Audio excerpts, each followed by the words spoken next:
नमस्कार, आप देख रहे हैं न्यूज एक्सप्रेस और मैं हूं आपके साथ शाफनी पटनायक। 30,000 करोड़ की विरासत, 3 पीढ़ियों का टकराव, एक तरफ मां, दूसरी तरफ बहू और अब हाई प्रोफाइल फैमिली वॉर को सुलझाने के लिए मैदान में उतरे हैं देश के पूर्व मुख्य न्यायाधीश justice D.Y.. Chandrachud.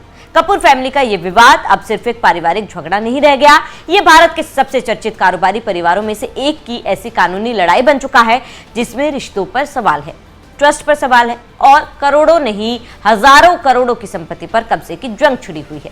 Supreme court में जब सुनवाई हो रही थी तब कोर्टरूम में देश के सबसे बड़े वकील मौजूद थे, कपूर परिवार के सदस्य आमने सामने। इसी बीच अदालत ने अपना फैसला सुनाते हुए कहा कि ये पारिवारिक विवाद है, इसे मनोरंजन का स्रोत मत बनाइए। सुप्रीम कोर्ट की जस्टिस जे.बी. पारदीवाला और जस्टिस उज्ज्वल भुइयां की पीठ ने इस हाई प्रोफाइल मामले में बड़ा फैसला सुनाते हुए देश के पूर्व मुख्य न्यायाधीश डी.वाई. चंद्रचूड़ को मध्यस्थ नियुक्त कर दिया। मतलब अब अदालत नहीं बल्कि देश के पूर्व सीजेआई इस टूटते परिवार को जोड़ने की कोशिश करेंगे।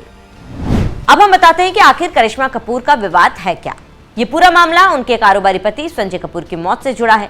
संजय कपूर, जिनका नाम देश के बड़े ऑटो कंपोनेंट कारोबारियों में गिना जाता है, जिनके पास हजारों करोड़ की संपत्ति थी और जिनके निधन के बाद से दौलत को लेकर झगड़ा शुरू हो गया। जानकारों की माने तो संजय कपूर की कुल संपत्ति करीब 30,000 करोड़ रुपए की है, लेकिन लड़ाई सिर्फ पैसों की नहीं, लड़ाई भरोसे की है, रिश्तों की है और उस फैमिली ट्रस्ट की है जिस पर अब गंभीर आरोप लग रहे हैं। एक तरफ है संजय कपूर की मां रानी कपूर, दूसरी तरफ उनकी पत्नी प्रिया कपूर। रानी कपूर ने दिल्ली हाईकोर्ट में दीवानी मुकदमा दायर कर कहा कि आरके ट्रस्ट यानी रानी कपूर फैमिली ट्रस्ट को अवैध तरीके से बनाया गया। उन्होंने आरोप लगाया कि अक्टूबर 2017 में जो ट्रस्ट उनके नाम पर बनाया गया था वो जाली, मनगढ़ंत और धोखाधड़ी वाले दस्तावेजों के जरिए तैयार किया गया। यानी सवाल सिर्फ ट्रस्ट पर नहीं बल्कि उस पूरे सिस्टम पर है जिसके जरिए परिवार की संपत्ति और कंपनियों का नियंत्रण तय होना था।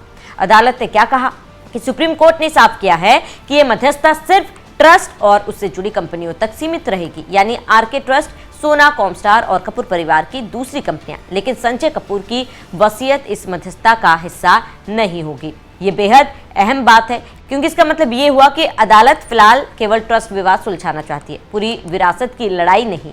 सुप्रीम कोर्ट में सुनवाई के दौरान अदालत ने एक और बेहद महत्वपूर्ण टिप्पणी की और कहा कि ये पारिवारिक मामला है, इसे परिवार तक ही सीमित रहने दीजिए, इसे मनोरंजन का साधन मत बनाइए।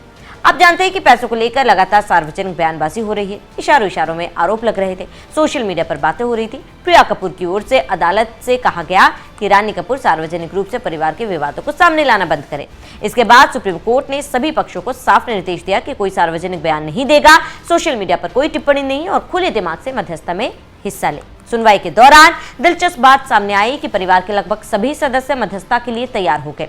यहां तक कि संजय कपूर और अभिनेत्री करिश्मा कपूर के बच्चे समायरा और कियान भी इस प्रक्रिया में शामिल होने पर राजी हो गए। यानी मामला अब सिर्फ कानूनी नहीं, भावनात्मक और पारिवारिक संतुलन का भी बन चुका है। अब हम बताते हैं कि आखिर पूर्व सीजेआई को क्यों चुना गया मध्यस्थ। बात दरअसल ये है कि इतने बड़े विवाद को सुलझाने के लिए अदालत ने पूर्व सीजेआई डी.वाई. चंद्रचूड़ को इसलिए चुना कि संविधान संवेदनशील मामलों और जटिल विवादों को संभालने का लंबा अनुभव, कठिन परिस्थितियों में संवाद कायम रखने की क्षमता और दोनों पक्षों में विश्वास पैदा करने की ताकत। सुप्रीम कोर्ट ने माना कि यह मामला सिर्फ कानून से नहीं, संवाद और भरोसे से सुलझ सकता है। इसीलिए अदालत ने कहा कि पहले मध्यस्थ की प्रारंभिक रिपोर्ट आएगी, उसके बाद आगे की सुनवाई होगी। मामले की अगली सुनवाई अब अगस्त में होगी। तो आप समझ सकते हैं कि आखिर क्यों चंद्रचूड़ चर्चा में है और इसका कारण क्या है।